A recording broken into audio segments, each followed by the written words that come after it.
everybody, it's Miss Leila again. I know it's been a while since I've uploaded a cooking video, you know, life happens, but I thought that it'd be really cool if we take a few steps back. We've learned a couple of really cool techniques. We learned how to look at recipes. We learned what those weird little numbers mean, little fractions. But now let's go and do the most basic of basic things that I'm sure all of you guys have been waiting for: how to make cookies. And don't you worry, I'm not gonna do oatmeal raisins, so y'all could just take a deep breath, let it out, and go thank the heavens somebody understands.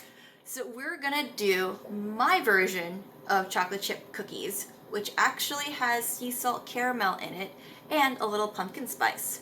We'll start by taking a look at our recipe right here. So we're gonna have it in the description box below because I made a modification, or basically a fancy word for change, to this original recipe and added a couple things so it tastes even more yum scribbly dumply umptious.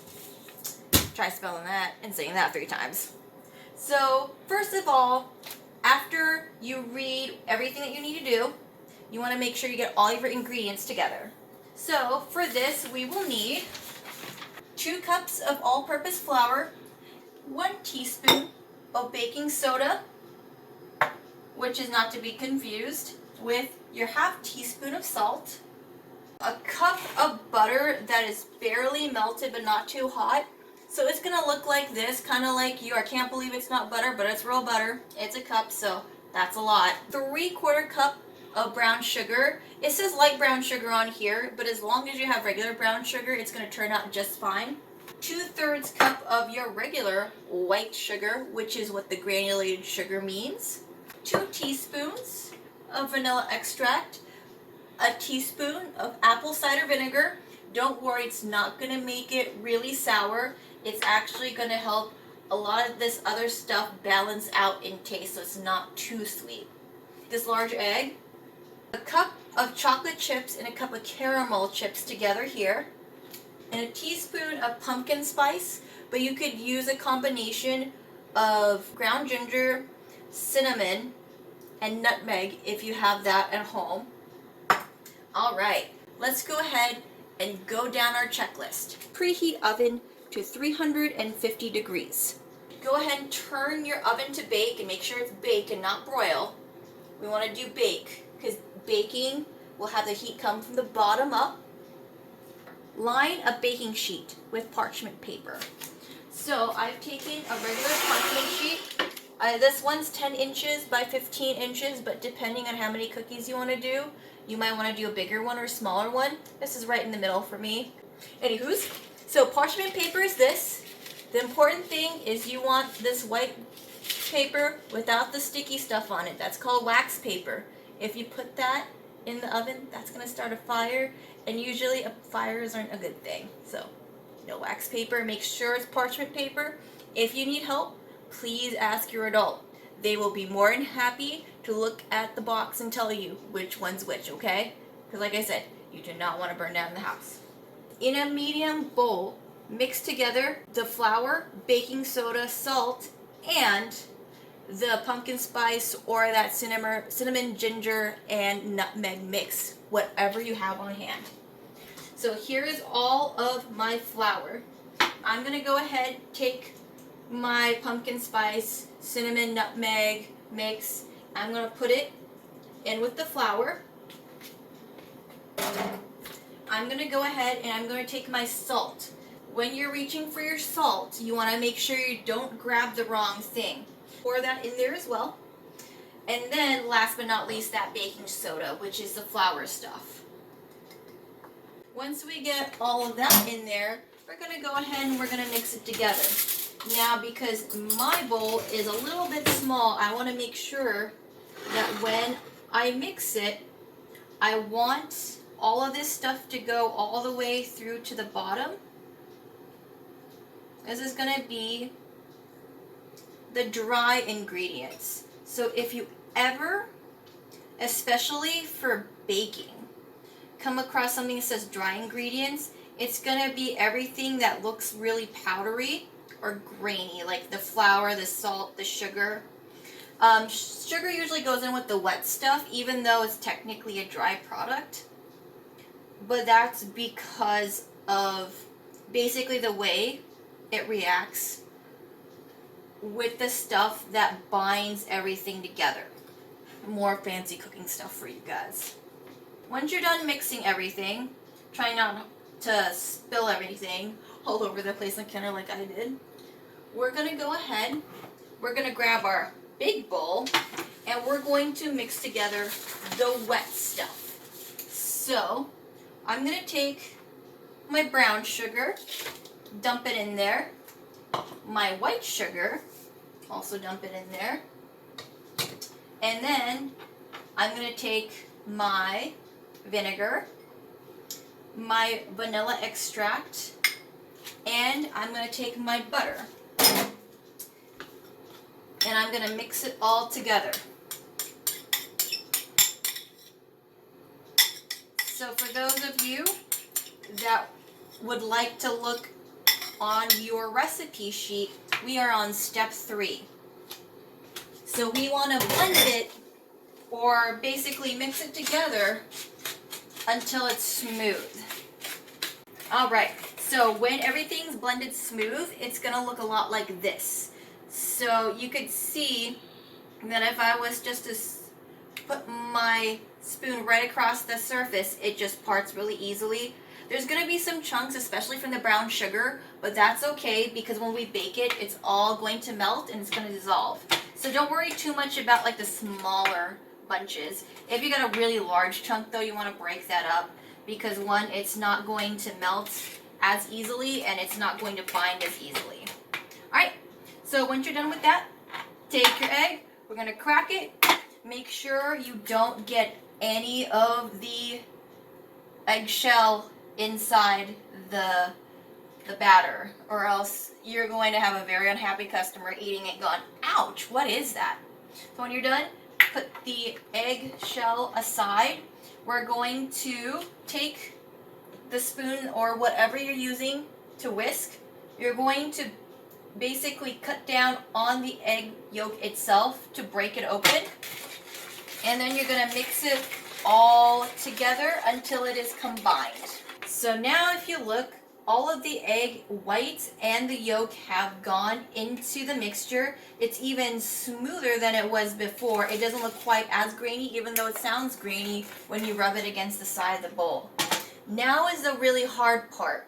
The part that you don't want to rush. You want to go ahead and you want to take that dry mixture of the flour, the salt, and the spices that we had put together and put it in here slowly. If you dunk this whole thing right now, when you try to mix it, it's going to be really hard to mix. So you just want to take a spoonful or 2 at a time, mix it until you don't see it anymore. We are done putting all the flour into the dough mixture. It should look like this.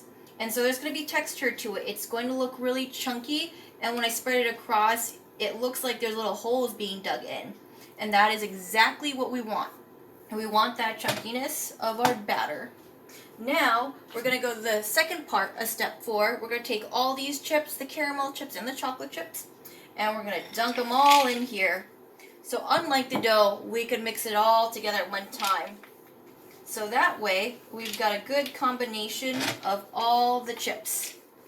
We've got all of our chips in here, and they're scattered pretty well throughout the entire dough. So you don't want all your dough to have patches where there's no chocolate chips, because somebody's going to eat that and they're going to be really sad. I know I would be really sad.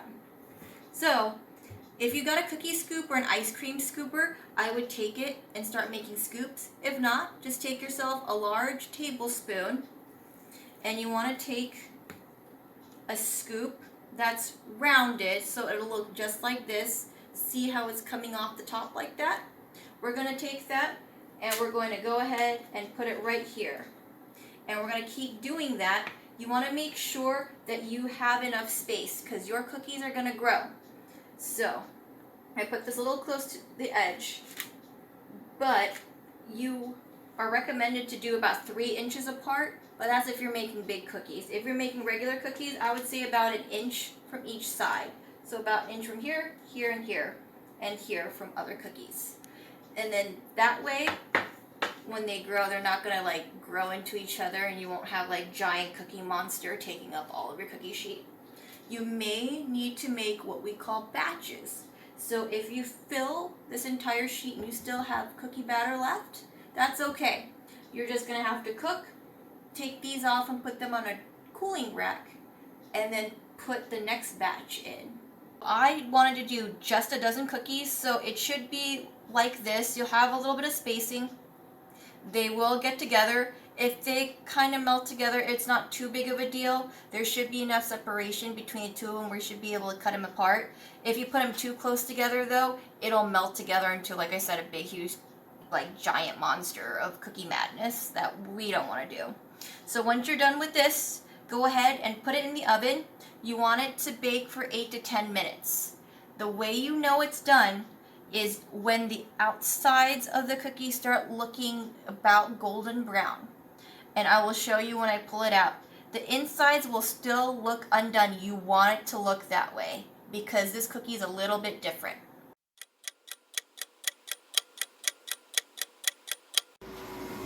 All right, we're gonna take our beautiful cookies out of the oven. So as you can see, they came together a little bit. So they are what we call congealed, but that is okay. If this is your last batch of cookies, I would make sure to turn off the oven. So as soon as you take it out, you want to go ahead and sprinkle some sea salt on there. It's not going to be completely done, but don't you worry. It's going to have to be on the sheet for another 10 minutes. And while it's on there, it's going to keep cooking. Now, it looks like the salt that comes on muffins, the sugar that comes on muffins, but this is salt. So make sure, guys, this is salt, okay? Don't eat it or else you can get really thirsty. So leave this in here for 10 minutes. Go ahead and set your timer. And this will be a great time if you have another cookie sheet already prepped with your next batch to put it in the oven for the same amount of time. So now that we've let this cool for 10 minutes and let everything set, we're going to go ahead and we're going to move it to our cooling rack, which I have set up over here. So I'm just going to go ahead and try to slide it. You probably want some parental help with this though, because it might not be quite as easy as this. So if you can see, it looks like it's all squished together, but if I was to pull it apart, it would come apart real easily. And it would still be its own separate cookie. It's not all squished together. So just let this sit for probably another 10 to 15 minutes more. I know it's super hard not to like try and eat it all right now, but it's still going to be a little gooey in the middle, still going to fall apart. If you like your cookie like that, then by all means. If not, just wait for it to cool. That way it'll have time to stay together. And then, bon appetit. I hope you had fun, and I hope that you really enjoy the cookies. You made 2 dozen, so I hope you share, because sharing is caring, and eating all that all at once is going to make you real sick. Like, think Halloween, okay? Alright, this is Miss Leila, and she's signing out. See you next time, guys!